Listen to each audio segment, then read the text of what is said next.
Welcome to Eternal Wisdom Wealth Podcast. What if the next economic shock actually made your family wealthier? Most people assume that's impossible.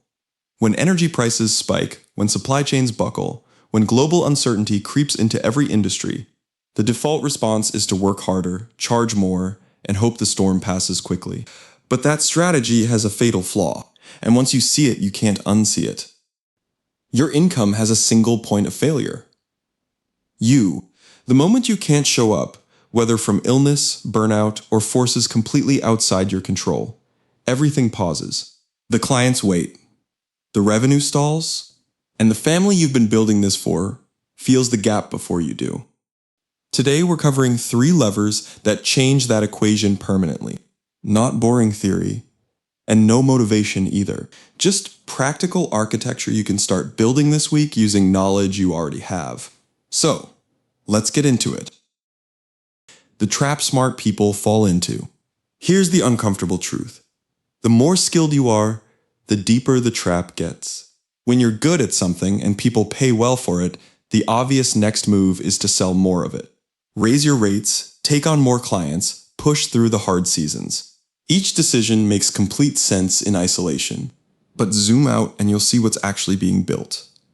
A more comfortable version of the same fragility.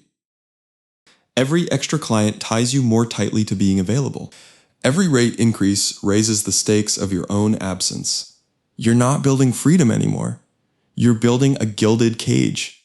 The shift that changes everything isn't working less. It's working on entirely different things. Ask yourself one question. What if your knowledge kept serving your family even on the days the world tries to interrupt? That question is the door, and these 3 levers are what's on the other side. Lever 1, systems. A system isn't complicated. It's a documented process that delivers the outcome your expertise promises, run by someone other than you. Here's a real example of what that looks like in practice. A supply chain professional spent years coordinating refrigerated transport for regional grocers. He knew exactly which segments of the cold chain wasted energy, and why, the kind of insight no public report captures. When energy costs spiked and a small equipment supplier needed operational help, he didn't just consult for a fee.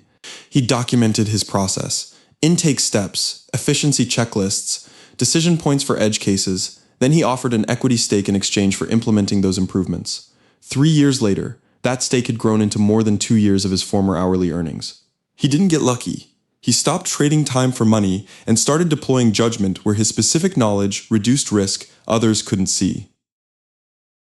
That's what a system does. It pulls your expertise out of your head and into a form that can be taught, tested, and operated without you in the room. Most people resist this because they believe their value is pure judgment, too nuanced to write down. But here's what's actually true. Most of what skilled people do every day is a repeatable sequence they've internalized so deeply they've forgotten. It's a sequence. Map it once and 2 things happen. You find inefficiencies you never noticed, and you protect the judgment points that actually require your expertise, instead of spending that expertise on steps that don't. Where to start this week? Pick the single most repeatable task you perform. Write it out in 5 steps or fewer, as if explaining it to a capable stranger.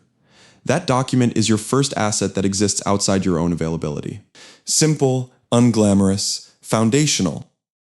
Lever 2. Capital decisions.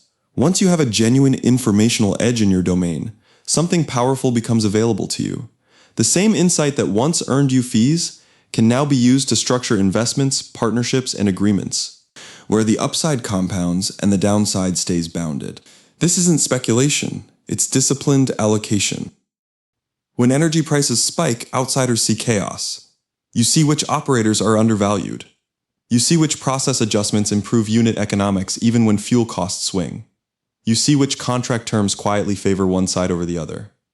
That edge lets you deploy capital, time, money, or equity, with far lower risk than any neutral observer could manage. But here's the critical distinction most people miss.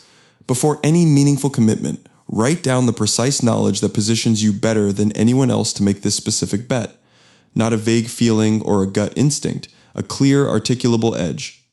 If you can't write it down in plain language, you're guessing. If you can, you're investing. The quiet difference between those two words is what separates families who survive economic shocks from those whose wealth quietly grows through them. Capital decisions don't require large amounts of money to start. A small equity stake in exchange for operational expertise, a favorable licensing agreement because you understood the market better than the other party, a strategic partnership where your knowledge reduces the risk for both sides. The pattern is always the same. Your domain knowledge becomes the entry fee into opportunities that would otherwise require far more capital than you have. The question to ask before any commitment is, can I write down in 2 sentences or less the specific knowledge that gives me an edge here? If the answer is yes, move forward deliberately. If the answer is no, wait until it is. Lever 3, intellectual assets. This is where your knowledge becomes truly scalable. An intellectual asset is anything that captures your insight in a form that can be delivered without your active involvement. A one-page framework or a diagnostic checklist, a productized service with fixed scope, or a short guide that trains others to apply your mental model. The defining characteristic is replication. One person uses it or 1,000. The asset doesn't demand proportionally more of your time. The economics are completely different from anything built on hourly effort. Most people never start because they picture a massive online course or a full software product and feel overwhelmed before they write a single word. That's the wrong picture entirely. Start embarrassingly small. Write a single page that distills the core mental model behind your expertise. Not a list of steps, the principle that makes the steps work, the decision framework, the insight that took you years to develop, but that someone else could read in 10 minutes and apply immediately. Share it with 5 people. Watch where they stumble. Every point of confusion is a gap to close, and a sign that the idea has value worth refining. That one page isn't the destination. It's more a proof that your knowledge can leave your head and still create value. From there, the path unfolds naturally. The page becomes a short guide. The guide becomes a workshop, and the workshop becomes a course. Each version builds on the results of the last, and each version does more work without requiring more of you. This week's action: write 1 page. Not a course, not a business plan, just 1 page that captures the single most valuable mental model from your area of expertise. If someone read only this page, what would change about how they approach your field? That's your first intellectual asset. Everything else grows from it. How the 3 levers work together. These aren't 3 separate projects. They're one reinforcing structure. Documenting your system forces you to think clearly enough about your expertise that capital opportunities become visible. Those opportunities validate what actually works, which sharpens the intellectual asset you're building. And as the intellectual asset proves itself, your capital decisions improve because you now have external evidence, not just internal conviction. Over 3 to 5 years of consistent attention, something shifts. Revenue begins arriving from multiple directions. Some of it requires almost no daily management.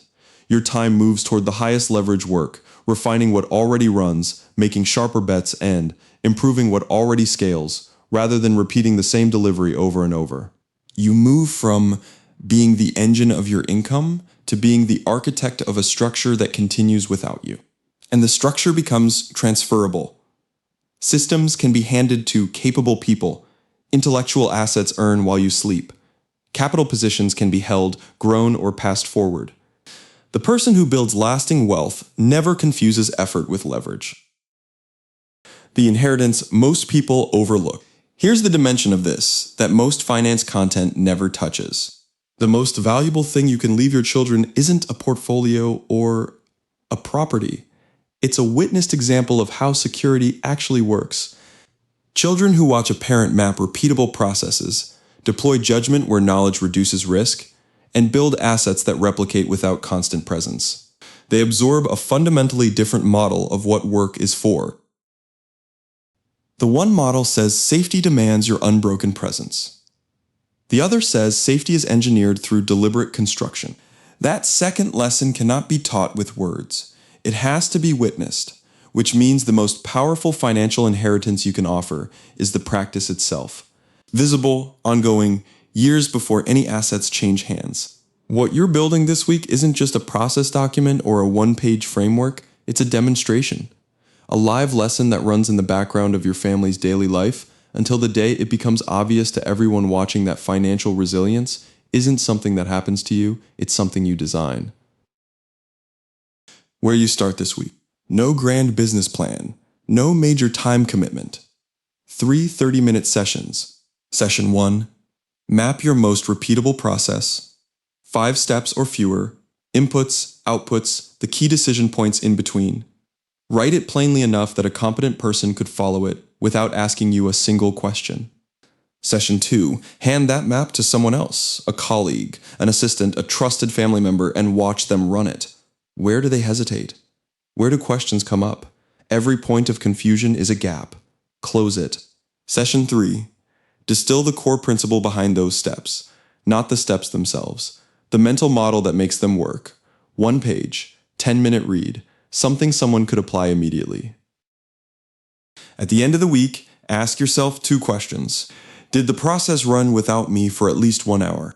If not, what exactly stopped it? The answer to the second question is your next session. Your knowledge is already there. It's been there for years.